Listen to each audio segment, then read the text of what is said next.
तो आज शाम जुड़ना मत भूलिएगा, बेहद इंटरेस्टिंग प्रेजेंटेशन। लेकिन चलिए, बुधवार की सुबह और कल आपको याद होगा हफ्ते की क्या जबरदस्त शुरुआत होती हुई नजर आई। मंगलवार था लेकिन हफ्ते का पहला ट्रेडिंग सेशन और मोमेंटम बेहद स्ट्रांग। दिन के लो से तो 250 पॉइंट निफ्टी ने छलांग लगाई, ऑलमोस्ट दिन के हाईस पे जाके बंद हुए 11,000 से किसिंग डिस्टेंस जो कहते हैं ना दूर इस समय हम कामकाज करते हुए। और हाईलाइट तो इस समय मिड कैप्स और स्मॉल कैप्स की पॉकेट 2.5 से 3% का उन इंडेक्स में उछाल, गजब का मार्केट ब्रेथ 6:1 का। इस तरह का मोमेंटम ब्रॉडर मार्केट्स में नजर आ रहा है। लेकिन बड़ा सवाल बुधवार की सुबह कि ये जो कल का गजब का मूव था क्या आज भी कंटिन्यू होगा। कल तो हम में से कई लोग सवाल उठा रहे थे, आपको याद होगा कि यार 3:30 बज गए इतनी जल्दी, इस तरह का मोमेंटम था, बाजार को कंटिन्यू होना चाहिए था। लेकिन आज के एक संकेत आप लोग की स्क्रीन पर आएंगे। अच्छा देखिए, अमेरिकन मार्केट्स में हेडलाइन में कहा लाल निशान के साथ हम पचा के गए थे 60 पॉइंट का मोमेंटम, तेजी होगी शायद, 13 पॉइंट नीचे जाके डाउ बंद हुआ। हालांकि बहुत सीमित दायरे में कल इंट्राडे में अमेरिकन मार्केट्स में कामकाज हुआ और जाते जाते मुनाफा वसूली आई। और ये मुनाफा वसूली पिछले 2 दिनों से देखने को मिल रही है, जब से वो चाइना यूएस वो जो टैरिफ वार्ता चल रही है, बातचीत चल रही है, उसमें कि रेजोल्यूशन जल्द हो जाएगा। जब से वो खबर आई अमेरिका में प्रॉफिट बुकिंग देखने को मिल रही है। इस बात का ध्यान रखें। बाकी के संकेत आप लोग की स्क्रीन पर, यही वो संकेत है जिस पर आज हमें करना है रिएक्ट। एसजीएक्स निफ्टी दिखा रहा है कि हम 16 पॉइंट ऊपर खुलेंगे। तो अगर इस तरह की तेजी होती है तो खुलते ही हम इस 11,000 के पार जाते हुए नजर आएंगे। तो 8 फरवरी के बाद से हमने 11,000 का स्तर देखा नहीं है, तो ऑलमोस्ट 1 महीने बाद वापस 11,000 शायद भारतीय बाजार आज रीगेन करते हुए नजर आया। लेकिन चलिए, ये तो अब तक का सेटअप, लेकिन डिटेल में बातचीत करूंगा नीरज से। दिल्ली से वीरेंद्र जुड़ेंगे, हेमंत आपको स्क्रीन पर नजर आएंगे जो स्टॉक से न्यूज बताएंगे। और सबसे पहले नीरज जी आप बताएं हालचाल कैसे? हालचाल अच्छे आगे बढ़ी, कोई डेवलपमेंट हो रहा है क्या? डेवलपमेंट हो रहा है, लेकिन ट्रम्प साहब ना एक नया मोर्चा रोज खोलते हैं। अब क्या हो गया? अब उन्होंने जापान के लिए एक मोर्चा खोल दिया है। बेचारों ने क्या किया? उनका कहना है कि जैसे हम चीन के साथ चाहते हैं कि करेंसी क्लॉज जोड़ा जाए, वैसे ही जापान के साथ भी वो येन को लेकर, येन डिवैल्यूएशन को लेकर, येन को डिवैल्यूएट नहीं करेंगे आप, जो भी हमारे साथ ट्रेड आप करेंगे यूएस के साथ, उसमें करेंसी क्लॉज जोड़ा जाएगा कि इसी एक्सचेंज रेट पे पूरा ट्रेड होगा। ठीक है, तो पहले चीन के साथ, फिर भारत की तरफ तोप का बोला, अब जापान की तरफ, मैक्सिको कनाडा के साथ वो कर चुके हैं। दरअसल वो पूरी स्कीम की ये है कि अभी $100 बिलियन का ट्रेड डेफिसिट है यूएस का। आज ट्रेड डेटा आएंगे तो आपको उसमें दिखेगा, और बहुत ही मतलब पहली बार हो रहा है ट्रम्प साहब इतना डेफिसिट में जा रहे हैं। तो वो इसको बैलेंस करना चाहते हैं। तो जो दूसरी कंट्रीज है ना, वो करेंसी डिवैल्यूएट करके उसको बैलेंस कर देते, तो ये क्लॉज वो जोड़ना चाहते हैं। तो अब जापान के साथ उन्होंने नया पेंच लगा दिया है। तो ये जो ग्लोबल डेवलपमेंट है, इसको लेकर के थोड़ी चिंताएं मार्केट में बढ़ी हैं। लेकिन कल जो यूएस मार्केट गिरा वो इसलिए गिरा कि जनरल इलेक्ट्रिक ने अपना गाइडेंस गिरा दिया है, तो उसकी वजह से वहाँ थोड़ा सा ऊपर नीचे हुआ। जहाँ तक बात चाइना वाली है, तो इसमें नया डेवलपमेंट ये हुआ है कि चाइना इस बात के लिए तैयार तो हो रहा है कि वो करेंसी को अपना एक क्लॉज के तहत रखेगा एक सर्टेन टाइम पीरियड के लिए, लेकिन उसमें उनकी कंडीशन ये है कि आप पहले पूरे एक झटके में सारे जितने हमारे आपने $250 बिलियन पे टैरिफ लगा रखे वो हटा दीजिए। तो ये एक समझौता हो सकता है। तो मोटे तौर पे ग्लोबल तस्वीर ये बन रही यूएस जापान। एक और नया पेच जर्मनी वाला है। आपको याद होगा हुआवेई के बारे में 5G की बिडिंग होने वाली है इसी हफ्ते। उसमें पूरे आपको याद होगा अमेरिका ने कहा था यूरोप से कि आप लोग इनके साथ ट्रेड मत करें क्योंकि ये डेटा चोरी करते हैं। अब ये कंसर्न जर्मनी में भी हो गया है। पहले उनको लगता था नहीं ऐसा कुछ नहीं है, लेकिन उनको भी लगता है कि ये डेटा चोरी हो सकता है। तो कैसे इसको किया जाए? ब्लैंकेट बैन आप कर नहीं सकते हैं, इंटरनेशनल जो ट्रेड प्रैक्टिसेस हैं। तो अब जर्मनी की दिक्कतें बढ़ रही। तो ये जो हुआवेई वाला मामला है ना, अब देखिए ट्रम्प साहब का असर जर्मनी में दिख रहा है। ट्रम्प साहब डर फैला रहे हैं, तो ये पेच और फंसता हुआ दिखे। तो ये ऐसी कुछ उलझने हैं जो इमीडिएटली इंपैक्ट नहीं करेंगी, लेकिन लॉन्गर पीरियड में ये पक्के तौर पे दिक्कत करेंगे। अगले साल तो यूएस में भी इलेक्शन आने खड़े हैं। हाँ, ट्रम्प साहब कब सुधरेंगे? मतलब मैं पढ़ रहा था कुछ आर्टिकल्स कि अब वो चाहेंगे कि हालात सुधरें, इकोनॉमी वापस रिबाउंड करे, अब नहीं पंगा लेंगे, लेकिन ये तो बढ़ते ही चले जा रहा है मामला। नहीं, रिबाउंड तो तब करेगी जब आप अपने फेवर में टर्म करें। ट्रम्प साहब पक्के व्यापारी हैं। वो जब तक ट्रेड उनके फेवर में नहीं हो जाएगा वो मानेंगे नहीं, और वो इसको करके रहेंगे ऐसा मुझे लगता है, क्योंकि बहुत सारे रिपोर्ट में उनके समर्थन में लोग खड़े हैं कि ये जब तक आप नहीं करेंगे अमेरिका का ट्रेड बैलेंस ठीक ही नहीं होगा। तो इसलिए वो उस पर अड़े हुए हैं। नहीं, अमेरिकन हूं तो कर तो बड़ा सही रहे। नहीं, एक ओपिनियन पोल होना चाहिए अमेरिका में कि क्या ट्रम्प साहब की पॉपुलैरिटी है? अर्बन में कम है, रूरल में जबरदस्त है। किसानों एग्री एग्री ज्यादा तो वहाँ पे खरीद और एक चौथा जो इंडिया वाले हैं, इसको भी लेकर कर इंटरनेशनल मार्केट में काफ़ी खबरें छपी हैं। तो उसमें वहाँ के लोग भी कह रहे हैं कि ये एक जेस्चर है, इंडिया के ऊपर उनकी मेहरबानी बनी रही, यहाँ कुछ खास होने वाला नहीं। इसीलिए शायद बाजार ने भी रियलाइज करा था कल। Actually, कल इसीलिए बाजार रिलायंस को मैं सुबह भी करा थी, ये बिल्कुल कोई फर्क इससे नहीं पड़ेगा। 19 करोड़ डॉलर के आसपास का impact कॉमर्स maximum सेक्रेटरी का बयान भी एकदम कैजुअल था है कि कोई दिक्कत वाली बात नहीं, 19 करोड़ का है, हम तो WTO के अंतर्गत ही जो करते हैं ठीक बात। पर अरे हमारे पास तरीका है ना, हम नेटफ्लिक्स आपका बंद करें, जिसके लिए सबसे बड़ा मार्केट इंडिया है इस समय। नेटफ्लिक्स बंद हो जाएगा क्या? अगर आप मेरे को $5 बिलियन का लगाओगे तो हमारे पास टूल है ना, आपका नेटफ्लिक्स अरे आपका अमेजॉन है, आपका वॉलमार्ट पड़ा है हमारे फ्लिपकार्ट के yes. साथ, इतना पैसा लगा रखा है। इंडिया के पास लीवर ज्यादा है अमेरिका की ये तुलना में। छिड़े तो मेरे ख्याल से अब हम बातें ज्यादा कर रहे हैं, लेकिन छिड़े तो इसी मामले से हैं। ये वॉलमार्ट और अमेजॉन वाला जो मामला हुआ ना, जो इतना पैसा एफडीआई रूल्स में फंस गया, मुझे लगता है उससे चिढ़ गए। ठीक बात। और चाइना लेकिन अपने आप को, जापान तो बहुत पुराना एलाय है यूएस का, उसको मैं isolate करने सुबह की पढ़ के कोशिश एक्चुअली मुझे भी आश्चर्य हुआ कि इतना पक्का उनका दोस्त था, उसके खिलाफ भी उन्होंने मोर्चा खोल दिया। ध्यान रखिए। ठीक है, ग्लोबल क्यूज बहुत सारे हम लोग मॉनिटर करते रहेंगे। कल सुबह और दिन के दौरान कुछ भी डेवलपमेंट होगा नीरज तो आपको बताएंगे, तो कल सुबह फिर से राउंड अप लेंगे। इस बीच बातचीत करते करते एसजीएक्स निफ्टी अब 1/4% के उछाल के साथ कामकाज की शुरुआत होता हुआ नजर आ रहा है। चलिए और वीरू के पास चलते हैं दिल्ली। और गिरावट में वीरू ने कल खरीदारी करने का कॉल दिया था, और वीरू ने दो बात कही थी, डेटा अच्छा लग रहा है मुझे और चार्टिकली बाजार अच्छा खड़ा हुआ है, अगर मैं सही हूं तो। और वो सटीक पड़ी कॉल कल। वो देखिए किस गिरावट में खरीदारी करने का जो कॉल था, आपने अगर करी होती तो क्या रिबाउंड आया था दिन के दौरान। वीरू आप डेटा और अब वो चार्टिकली कैसे प्लेस्ड है हम? देखिए चार्टिकली बहुत अच्छी तरीके से प्लेस्ड हैं और डेटा भी काफी अच्छा है, लेकिन बात यह है कि चार्टिकली प्लेस्ड मतलब चार्ट्स पे बाजार अच्छा लग रहा है,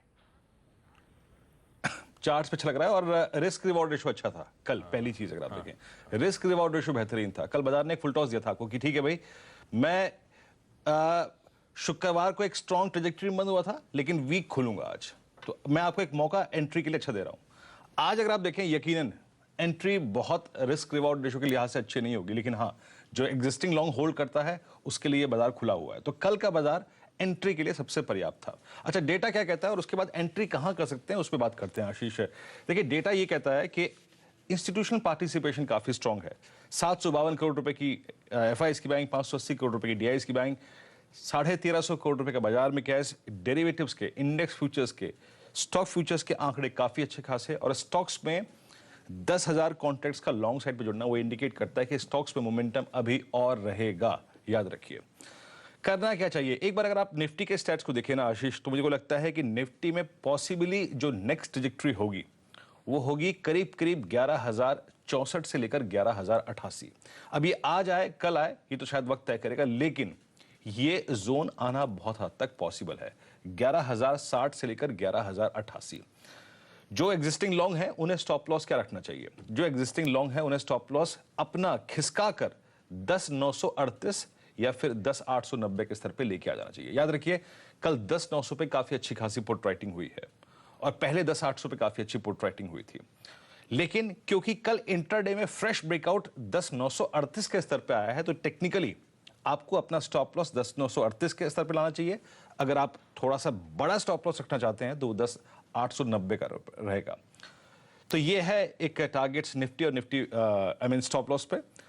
अगर मैं निफ्टी बैंक की बात करूं आशीष, तो निफ्टी बैंक पे पॉसिबली जो नया मूव है ना, वो उसे कहां तक ले जा सकता है? वो उसे ले जा सकता है 27,754 से लेकर 27,800 की ट्रेजेक्टरी तक, क्योंकि मैंने ये देखा कि 27,800 से पहले कोई कॉल राइटिंग नहीं है, कोई हैवी कॉल राइटिंग नहीं है, तो वहां तक का स्कोप 27,800 तक का खुला हुआ है। इस 27,800 को चेस करने के लिए पॉसिबली हमारे स्टॉप लॉस क्या होंगे? हमारे स्टॉप लॉस होंगे लगभग 27,288 से लेकर 27,333। ये दो स्टॉप लॉसेस आप लेके चल सकते हैं। फ्रेश एंट्री के लिए क्या? फ्रेश एंट्री के लिए मैं यही कहूंगा कि ड्यूरिंग द डे अगर थोड़ा सा स्थिर हो मार्केट, कहीं स्टेबल हो, तो डे लो का स्टॉप लॉस लगा के आप एंट्री मार सकते हैं। लेकिन अगर आप एक वाजिब एंट्री चाहते हैं, मतलब रिस्क रिवॉर्ड रेशो के लिहाज से अच्छी एंट्री चाहते हैं, तो आशीष मैं ये कहूंगा कि निफ्टी की 11,200 की कॉल 52 रुपए के स्टॉप लॉस के साथ जितने पे भी खुले एक बार काम कर सकते हैं, लेकिन फ्यूचर्स में राइड करना इस गैप अप ओपनिंग के बाद थोड़ा सा मुश्किल होगा। तो बिल्कुल ठीक। तो कल एंट्री का बाजार था, सीएनबीसी आवाज ने कहा भी था आप गिरावट में खरीदारी करके चलें, अगर है तो उन एग्जिस्टिंग लॉन्ग्स को होल्ड करें, स्टॉप लॉस 10,938 पे लगाएं। फ्रेश एंट्री के लिए ज्यादा बेहतर रणनीति होगी 11,200 के कॉल खरीद लें, जिन लेवल्स पे भी मिले वो खरीद के चले, वो ज्यादा बेटर ऑल्टरनेटिव होगा अब इस बाजार में फ्रेश एंट्री के लिए। तो ये बाजार का मूड, वो लेवल्स वगैरह सब नोट डाउन कर सकते हैं आप। और अब सीधे हेमंत के पास, हेमंत बताएंगे आपको कि आज खबरों वाले स्टॉक्स कौन से हैं। ड्रेजिंग कॉर्पोरेशन, आशीष इस पर फोकस करिएगा। यहाँ पर एक अच्छी खासी तेजी देखने को मिल सकती है क्योंकि शेयर परचेज एग्रीमेंट दरअसल अब तक हुआ नहीं था। आपको याद होगा कि 4 पोर्ट्स मिलकर सरकार की हिस्सेदारी यहाँ पर खरीदने वाले थे, लेकिन इंतजार था सेबी की तरफ से क्या ओपन ऑफर देना पड़ेगा या नहीं देना पड़ेगा। पिछले हफ्ते क्योंकि क्लैरिटी मिल गई थी कि सेबी ने कह दिया था कि ओपन ऑफर नहीं देना पड़ेगा और पोर्ट्स ये चाहते थे और सरकार ये चाहती थी कि ज़्यादा पैसा इनको मिले। तो देखिए शुक्रवार को जो शेयर प्राइस क्लोज हुआ है, यानी बीते हफ्ते का जो शेयर प्राइस क्लोज हुआ है 358 रुपये 50 पैसे, उससे 42% प्रीमियम पर अब डील होने जा रही है और उसका भाव निकल कर आता है 510 रुपये। तो ये स्टॉक अब 510 रुपये की तरफ अप्रोच करेगा आज 20% तक के अपर सर्किट्स लगते हुए, और उसके बाद फिर इवेंचुअली 510 तक ये स्टॉक जाता हुआ नजर आएगा। इस पर रखिएगा नजर रखिएगा DHFL पर। TP ओस्तवाल एक इंडिपेंडेंट चार्टर्ड अकाउंटेंट ने अपनी रिपोर्ट पेश करी है। कोबरा पोस्ट ने जो एलिगेशंस लगाए थे DHFL पर और उन्होंने कोई भी दरअसल आपत्ति नहीं पाई है, तो वो रिपोर्ट एक तरह से खारिज होती हुई। तो DHFL में थोड़ी और short covering, international tax expert जो या जो CNBC आवाज पर भी आते हैं और अपनी राय रखते हैं, तो TP ओस्तवाल ने ये रिपोर्ट अपनी पेश करी है। और दरअसल इस मामले की जो जांच है वो MCA कर रहा है। MCA ने, मिनिस्ट्री ऑफ कॉर्पोरेट अफेयर्स ने कई लोगों को बुलाकर दरअसल बातचीत करी है, लेकिन ये एक इंडिपेंडेंट रिपोर्ट अब आती हुई, तो हो सकता है इस रिपोर्ट को MCA भी कॉग्निजेंस में ले MCA की हालांकि अभी तक फाइंडिंग्स निकल कर नहीं आई हैं, जो कि सरकारी एजेंसी है जिसका वैल्यू ज़्यादा होगी। लेकिन नजर रखिएगा एडलवाइस के ऊपर, और एडलवाइस के स्टॉक में देखिए कल 10% की तेजी देखने को मिल रही थी। कल बाजार बंद होने के बाद ये खबर आई है कि नॉर्दर्न अमेरिका का एक पेंशन फंड है CDPQ, ये करीब 1,800 करोड़ रुपए इसमें निवेश कर रहा है। तो काफ़ी तेजी कल हो चुकी है, कुछ और यहाँ पर आज भी मूवमेंट देखने को मिल सकता है। एंड्योरेंस टेक्नोलॉजीज पर रखिएगा नज़र।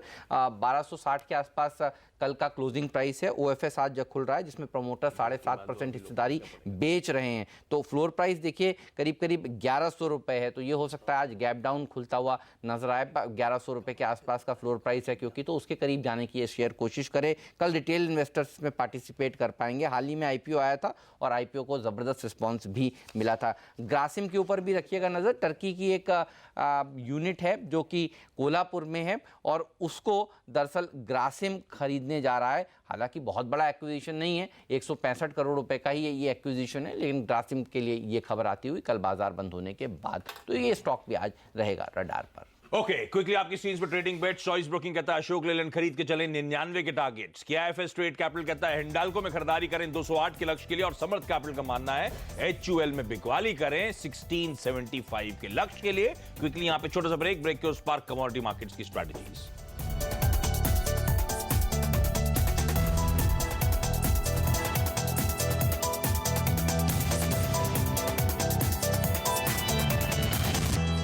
ब्रेक के बाद आपका स्वागत है और आज की कमोडिटी करेंसी स्ट्रैटेजीज है इंडिया निवेश की तरफ से, और इनका मानना है चांदी में खरीदारी करें 38,600 के टारगेट्स के लिए, और कच्चे तेल में बिकवाली करने के मौके 3,950 का लक्ष्य। बाकी के लेवल्स नोट डाउन करें। जाते थे SGX निफ्टी दिखा रहा है 1/4% का उछाल, और शायद खुलते ही 11,000 के वापस हम पार कर रहे होंगे कामकाज। इस नोट पर आज के मॉर्निंग कॉल में इतना ही। ब्रेक के उस पार स्टॉक 2020।